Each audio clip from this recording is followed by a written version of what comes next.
10 മണിക്ക് എത്തുമെന്ന് പറഞ്ഞിട്ട് ഇതിപ്പോ മണി 10:45. എനിക്ക് തോന്നുന്നത് ഡോക്ടർ അകത്തുണ്ടാവുമെന്നാ. ഈ കോമ്പൗണ്ടിന് ഒരു ഗേറ്റല്ലേ ഉള്ളൂ മഹാദേവ. അതെ. ആ വഴിക്ക് ഏതായാലും ഡോക്ടർ വന്നിട്ടില്ല. പിന്നെ ഏത് വഴിക്ക് അകത്ത് കേറിയിട്ടുണ്ടാവും? മണ്ണ് തുറന്ന് ഗുഹയുണ്ടാക്കി ആ വഴിക്കോ? നമ്മളിപ്പോ ഇവിടെ വന്നിട്ട് അരമണിക്കൂർ ഉള്ളൂ. അതിനു മുൻപേ ഡോക്ടർ വന്നിട്ടുണ്ടെങ്കിലോ? ഏയ്, എനിക്ക് തോന്നുന്നില്ല. അമ്മാവനെ ഒരു കാര്യം ചെയ്യും, ഒന്ന് അകത്ത് കയറി നോക്ക്. എന്തോന്ന്? ഡോക്ടർ എത്തിയൊന്ന്. അയ്യോ, അതെ, നീ എന്ന് നോക്കുന്നല്ലേ നല്ലത്. അമ്മാവൻ ചെന്ന് നോക്കുന്നതാ എനിക്കിഷ്ടം. അത് വേണ്ട. അമ്മാവൻ എന്റെ അമ്മാവനല്ലേ, അമ്മാവൻ മുൻകൈ എടുക്കണ്ടേ എല്ലാ കാര്യത്തിനും. എടാ, ഞാൻ മുൻകൈ എടുത്തി എന്നാലേ അകത്തുനിന്നൊരു പിൻകൈ വന്ന് എന്റെ കൊങ്ങാക്കി പിടിക്കും. അതേത് കൈ? ആസ്മാക്കാരന്റെ ബന്ധുവിന്റെ കൈ. അന്നടിച്ചടിയുടെ വേദന ഇന്നും എനിക്ക് മാറിയിട്ടില്ല. നിനക്ക് മുമ്പേ നോക്കിയാലെന്താ? നോക്കാവുന്നതേ ഉള്ളൂ. പക്ഷെ എന്റെ നക്ഷത്രത്തിൽ ഇപ്പൊ ജന്മശനിയാ. ഈ സമയത്ത് അനിഷ്ട സംഭവങ്ങളിൽ നിന്ന് മാറി നിൽക്കണമെന്ന് ജ്യോത്സ്യം പറഞ്ഞു. അതുകൊണ്ടാ. എങ്കിൽ ആ ജ്യോത്സ്യനെ ഒന്ന് പരീക്ഷിക്കണമല്ലോ. നീ ചെല്ലേ. നമ്മൾ ഒരിക്കലും ശാസ്ത്രത്തെ വെല്ലുവിളിക്കരുത് അമ്മാവ. ഇത് ഞാനാ. നീയായിരുന്നോ?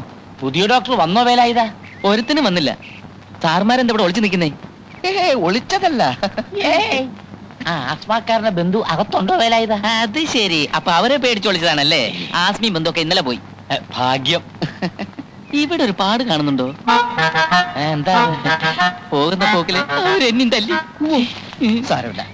ഈ മാസം നിനക്ക് 10 രൂപ അധികം ശമ്പളം തന്നേക്കാം. അതിരിക്കട്ടെ, ആസ്മാക്കാരൻ പോകുമ്പോ ഹോസ്പിറ്റൽ ബില്ലൊക്കെ സെറ്റിൽ ചെയ്തോ? ആ പ്രശ്നത്തിൽ എനിക്ക് അടി കൊണ്ടത്. പോവാന്ന് പറഞ്ഞപ്പോ ഞാൻ ബില്ലും കൊണ്ട് ചെന്നതായിരുന്നു. അമ്മ ഇത് കാറ് വരുന്നു. അത് ഡോക്ടറാണ്. ഇത് പടക്കാണ്. ഡോക്ടർ ഇറങ്ങി വരുമ്പോ പൊട്ടിച്ചോളാം. സൂക്ഷിക്കണം കേട്ടോ, സൂക്ഷിക്കണം, സൂക്ഷിക്കണം.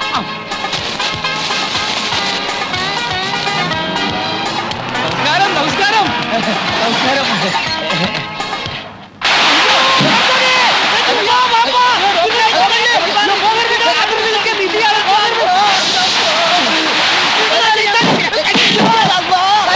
പടക്കമാണ്, പടക്കം. പടക്കോണ. അതെ, നമ്മൾ വിചാരിച്ചു വെടിവെപ്പാണെന്ന്. വിശ്വ ദീപാവലിയ. രണ്ടുമല്ല, ഡോക്ടർക്ക് സ്വീകരണം. അമ്മ അയമൂട്ടി അച്ഛന്റെ ഒരു കുടിയാന്റെ മകനാണ്. അയമൂട്ടി ഡോക്ടർ വന്നില്ലേ? അപ്പൊ ഇതല്ലേ ഡോക്ടർ? അല്ല, ഡോക്ടർ കാറിലുണ്ട്.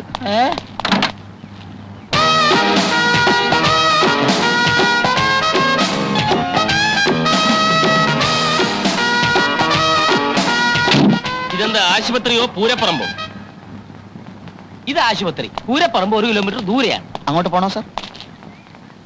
ഈ ആശുപത്രി നടത്തുന്ന മനുഷ്യരോ കഴുതകളോ? അമ്മാവനാണ് സാർ. അകത്തൊരു ഹൃദ്രോഗി ഉണ്ടെന്ന് വെക്കുക. പെട്ടെന്നുള്ള ഈ ശബ്ദം കേട്ട് ഞെട്ടി ആ രോഗി മരിച്ചു പോയാൽ ആര് സമാധാനം പറയും? പേടിക്കാനില്ല സാർ, ഇവിടെ ആംബുലൻസ് ഉണ്ട്. ഇതെന്താ പിള്ളേര് കളിയാ? അയ്മുട്ടി, വണ്ടി കയറ്, നമുക്ക് പോവാം. ഡോക്ടർ, ഒരു അബദ്ധം. ഡോക്ടർ സ്വീകരിക്കാനുള്ള ഒന്നും എനിക്ക് കേൾക്കണ്ട. താൻ വന്ന് കാല് പിടിച്ചപ്പം ഒന്നും ആലോചിക്കാതെ കേറിപ്പോന്ന എന്നെ പറഞ്ഞാൽ മതിയല്ലോ. ചുമ്മാതാണോ നല്ല ഡോക്ടർമാരൊന്നും ഇവിടെ സ്ഥിരമായി നിൽക്കാത്തത്? പടക്കം വേണ്ട, പടക്കം വേണ്ട, ഞാൻ അപ്പോഴേ പറഞ്ഞതാ. ഡോക്ടർ, ഇതൊരു ജീവൻ മരണ പോരാട്ടമാണ്. അകത്ത് കിടക്കുന്ന രോഗികളെ ഓർത്തെങ്കിലും ഡോക്ടർ ഞങ്ങളോട് ക്ഷമിക്കണം. അകത്തോട്ട് വന്നാട്ടെ. വിഡ്ഢികളുടെ ഭരണം ഞാൻ അനുവദിക്കില്ല. കേട്ടല്ലോ? അതിന് ഉദ്യോഗസ്ഥനായാലും ശരി, ഉടമസ്ഥനായാലും ശരി. എന്റെ നിയമമാണ് ഇവിടുത്തെ നിയമമെങ്കിൽ ഞാൻ നിൽക്കാം. ഇല്ലെങ്കിൽ പറഞ്ഞോളൂ, ഞാൻ ഇപ്പൊ തന്നെ പോയേക്കാം. എല്ലാം ഡോക്ടർ പറയും പോലെ. അകത്തോട്ട് വന്നാട്ടെ, കറിയട്ടെ. ഓക്കെ. എന്തായി കൊടിയും തോരണമൊക്കെ? ആദ്യം അതഴിച്ചു മാറ്റി.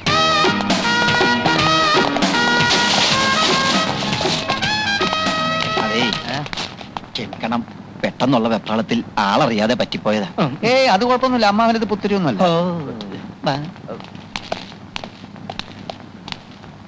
എന്നെ ഒരുത്തനെ ഓർത്തിട്ടാ ഡോക്ടർ സ്ഥലം വിടാതിരുന്നത്. ഇനിയെങ്കിലും അയാളെ കൊണ്ട് എന്നെ തെറി വിളിപ്പിക്കുന്ന സാഹചര്യം ഉണ്ടാക്കരുത്. Sorry Aimutti, sorry. അപ്പൊ ബാക്കിയുള്ള കാര്യമൊക്കെ എങ്ങനെയാ? താമസിക്കാൻ നല്ല 1-തരം ക്വാർട്ടേഴ്സ് ഞാൻ റെഡിയാക്കിയിട്ടുണ്ട്. പിന്നെ കാറും ഡ്രൈവറും.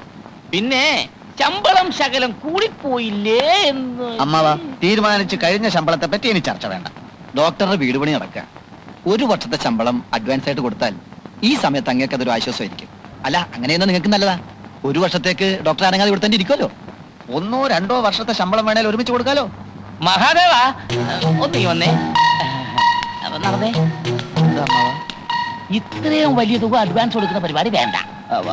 അത് അയ്മുട്ടിക്ക് ഞാൻ വാക്ക് കൊടുത്തതാ. എടാ, എന്ന് വെച്ചാൽ ഈ ഡോക്ടർക്ക് ഇവിടെ പേരെടുക്കാൻ പറ്റില്ലെന്ന് വെക്കുക. നമ്മള് പറഞ്ഞു വിടും. ചിലപ്പോൾ തന്നെ താൻ പോയെന്നും വരും.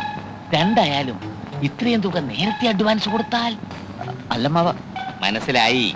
നമ്മൾ അഡ്വാൻസ് കൊടുക്കില്ലെന്ന് പറയുന്നില്ല. തരാന്ന് പറഞ്ഞ് ദിവസങ്ങൾ തള്ളി നീക്കും. അപ്പൊ രണ്ടിലൊന്നും അറിയാമല്ലോ. ഏത്? അത് ശരിയാണ്.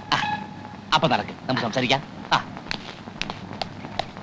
സിസ്റ്റർ സിസ്റ്റർ സായാഹ്ന സവാരിക്ക് ഇറങ്ങിയതായിരിക്കും അല്ലേ? സോറി സാർ, കുഞ്ഞുണ്ണി ഇന്ന് വല്ലാത്ത ശീലക്കേടിലായിരുന്നു. അത് പുതിയ സംഭവം അല്ലല്ലോ. പുതിയ ഡോക്ടർ ചാർജ് എടുക്കുന്ന നിന്നെങ്കിലും കുറച്ച് നേരത്തെ വരണമെന്ന് ഞാൻ പറഞ്ഞിരുന്നല്ലേ. ഡോക്ടർ വന്നോ സാർ? ഡോക്ടർ വന്നിട്ടില്ല. അങ്ങോട്ട് അകത്തോട്ട് ചെന്നോ, കിട്ടുന്നത് വാങ്ങിച്ചോ. കഴിഞ്ഞ തവണത്തെ പോലെയുള്ള മണ്ണുണ്ണിയൊന്നും അല്ല, പുലിയാ പുലി. അയ്യോ എന്റെ ഈശ്വര. ഇപ്പൊ എങ്ങനെയുണ്ട്? കുറവുണ്ട്. ഈ മെഡിസിൻ തന്നെ കണ്ടിന്യൂ ചെയ്താൽ മതി. Yes doctor.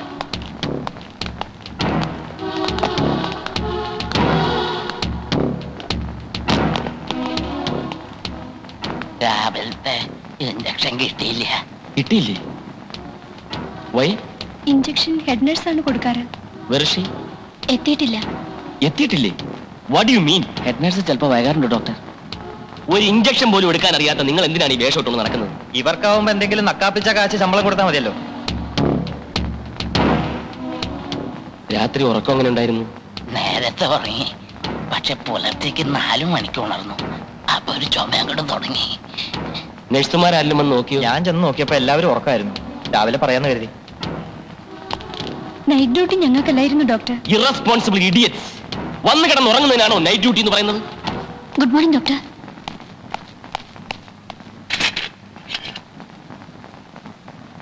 Stop it. മനസ്സിലായില്ല. ഇവരാണ് ഡോക്ടർ ഹെഡ് നഴ്സ്. ഓ, ഹെഡ് നേഴ്സ്. ഞാൻ രാജഗോപാൽ. അബദ്ധത്തിൽ ഇവിടെ വന്ന് പെട്ട ഒരു പാവൻ ഡോക്ടർ. ഇഞ്ചക്ഷൻ മരുന്നൊക്കെ നിങ്ങൾക്ക് തോന്നുന്ന സമയത്തല്ല കൊടുക്കേണ്ടത്. പാവപ്പെട്ട രോഗികളുടെ ജീവൻ കൊണ്ട് പന്താടുകയാണോ? I'm sorry doctor. Shut your mouth. നിങ്ങൾ ഇട്ടിരിക്കുന്ന യൂണിഫോമിന് ഒരു പവിത്രതയുണ്ട്. ഹെഡ് നേഴ്സ് ആണത്രേ, ഹെഡ് നേഴ്സ്. എവിടാ നിങ്ങൾ നഴ്സിംഗ് പഠിച്ചത്? ആരാ നിങ്ങളെ നഴ്സിംഗ് പഠിപ്പിച്ചത്? ഫ്ലോറൻസ് നൈറ്റിംഗേലിനെ പറ്റി കേട്ടിട്ടുണ്ടോ? അവരും നിങ്ങളെപ്പോലെ ഒരു സ്ത്രീയായിരുന്നു. രോഗികൾക്ക് വേണ്ടി സ്വയം സമർപ്പിക്കാനുള്ള ഒരു മനസ്സില്ലെങ്കിൽ ഈ യൂണിഫോം അഴിച്ചു മാറ്റി വല്ല കൂലിപ്പണിക്കും പോയിക്കൂടെ നിങ്ങൾക്ക്?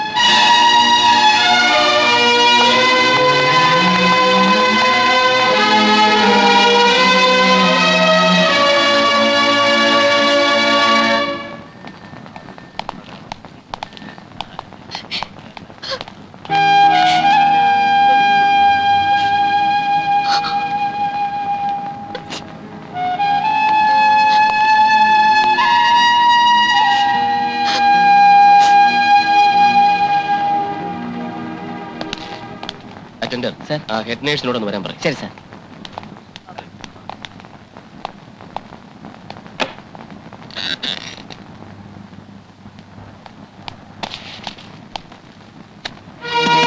May I come in, sir? Yes.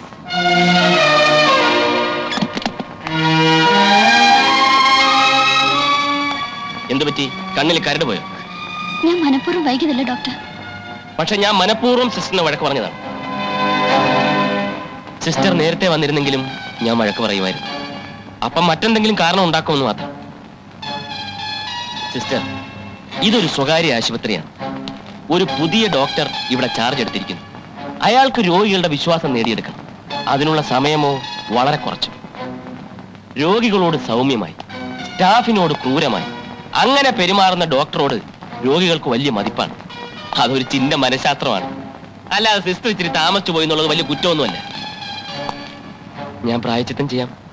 എന്ത് ചെയ്യണം പറഞ്ഞു? പറഞ്ഞ വാക്കുകൾ തിരിച്ചെടുക്കാൻ പറ്റുമോ? ആ സംഭവമേ വിട്ടേക്ക്. ഡോക്ടർക്ക് അങ്ങനെ പറയാം, പക്ഷേ പേഷ്യൻസിന്റെ മുന്നിൽ വെച്ച്. ഞാൻ മാപ്പ് പറഞ്ഞാലേ സിസ്റ്റർക്ക് തൃപ്തിയാവുന്നുണ്ടോ? എങ്കിൽ അയ്യോ, അത് വേണ്ട ഡോക്ടർ. പിന്നെ അതല്ലേ പ്രായച്ചിത്തം ചെയ്യാന്ന് പറഞ്ഞത്. ഇതിനു മുമ്പ് ഞാൻ കോന്നിയിൽ അച്ഛന്മാർ നടത്തുന്ന ഒരു ഹോസ്പിറ്റലായിരുന്നു. അവിടുത്തെ head nurse one Miss Sophia. എന്റെ ജോലികൾ മുഴുക്കെ ഞാൻ അവരെ കൊണ്ടാ ചെയ്യിപ്പിച്ചിരുന്നത്. എനിക്ക് റെസ്റ്റ് എടുക്കാൻ വേണ്ടിയിട്ടല്ല, അവർക്കൊരു പരിചയം കിട്ടാൻ വേണ്ടി. 1 വർഷം കഴിഞ്ഞപ്പോഴേക്കും സോഫിയ ഒരു ഡോക്ടർ അത്ര എക്സ്പീരിയൻസ് ആയി. അടുത്ത വർഷം അവർ MBBS ചേർന്നു. എല്ലാം ഞാൻ കൊടുത്ത ഇൻസ്പിറേഷനാണ്. നിഷ്പ്രയാസം പരീക്ഷ പാസ്സായി. You too must become a doctor. I will make you a doctor. എനിക്ക് ഡോക്ടറൊന്നും ആകണ്ട. ഡോക്ടർ എന്നെ കരയിക്കാതിരുന്നാ മതി. സിസ്റ്റർ പേരെന്താ? Nirmala. Nirmala. Really a surprising name. ഞാൻ പറയാൻ ഒരുങ്ങി എന്താണെന്ന് പറയട്ടെ. മനസ്സിന്റെ നൈർമല്യമാണ് കണ്ണുനീരിന്റെ കാതൽ. ദുഷ്ട മനസ്സുകൾക്ക് കരയാനാവില്ല. നിർമ്മല കരയും. കാരണം നിർമ്മല നിർമ്മലയാണ്. ചെറുപ്പക്കാരായ രോഗികളുടെ അടുത്ത് ചെല്ലുമ്പോൾ നിർമ്മല ശ്രദ്ധിക്കണം. പരിചരിക്കുന്ന നേരത്ത് അവർ നിർമ്മലയെ തൊട്ടെന്നും തഴുകിയെന്നും വരും. അവരെ കുറ്റപ്പെടുത്താൻ ഒക്കില്ല, കുറ്റപ്പെടുത്താനേ ഒക്കില്ല. കാരണം ചെറുപ്പക്കാരുടെ നാടിമിടിപ്പിന്റെ വേഗത കൂട്ടുന്ന എന്തോ ഒന്ന് നിർമ്മലയിലുണ്ട്. സത്യം. ഞാൻ വേണ്ടാത്ത കാര്യങ്ങൾ സംസാരിക്കുന്നു എന്ന് തോന്നുന്നുണ്ടാവും. ഞാൻ എങ്ങനെയാ? ഇന്ന് തോന്നുന്ന കാര്യങ്ങൾ നാളത്തേക്ക് മാറ്റിവെക്കുന്ന ശീലമേ എനിക്കില്ല. സത്യം പറയട്ടെ, ഞാൻ ഈ ആശുപത്രി വന്ന് ഇറങ്ങിയപ്പം തന്നെ ഇട്ടേച്ച് പോണമെന്ന് കരുതിയതാണ്. പക്ഷെ ഇനിയില്ല. നിർമ്മലയുടെ സാന്നിധ്യമുള്ള ഈ ആശുപത്രിയിൽ നിന്നും ഇനി എനിക്ക് പോകാനൊക്കെ ഒന്നും തോന്നുന്നില്ല. നിർമ്മല പൊയ്ക്കൊള്ളൂ. ഇടവേളകൾ ഉണ്ടായാലേ വീണ്ടുമുള്ള കണ്ടുമുട്ടലുകൾക്ക് രസമുണ്ടാവും.